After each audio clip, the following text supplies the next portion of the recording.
مرحبا بكم في العاصمة العلمية فاس. حنا الآن متواجدين في ساحة باب بوجلود.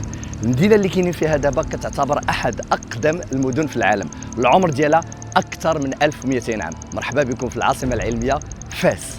تعتبر فاس أكبر مدينة تاريخية في العالم اللي ما كتحتويش على السيارات نهائيا، وفيها أكثر من 9000 زقاق. حنا الآن في الساحة ديال سوق النجارين. هنا كاين واحد الميزة ديال كل مكان كتلقى كيمارسوا حرفة وحدة، والاسم ديال داك المكان كتكون على حساب ديك الحرفة، سواء سوق النجارين، سوق الدباغين، سوق القصابين، سوق الحدادين.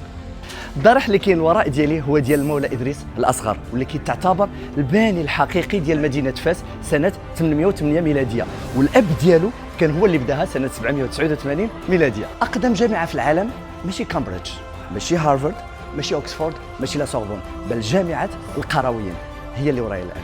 فاطمة الفهرية هي اللي بنات هذا الجامع هذا من خلال الثروة اللي ورثتها على الأب ديالها، وكتقول الرواية بأن طول فترة البناء بقات صايمة نذرا لله سبحانه وتعالى وشكرا له.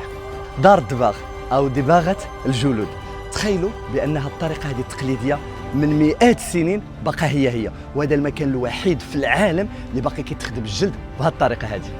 أنا دابا في ساحة الصفارين. شنو معنى الصفارين؟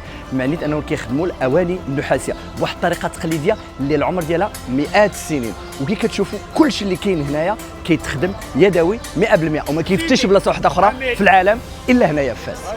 كان تحدي كبير على أننا نصوروا المدينة القديمة لفاس بالغنى ديالها كامل في دقيقة واحدة. الآن جا دورك، غتقولنا شنو هي الحوايج اللي ما كنتيش عارف، وتقولنا أيضا شنو الحوايج اللي ما صورناش.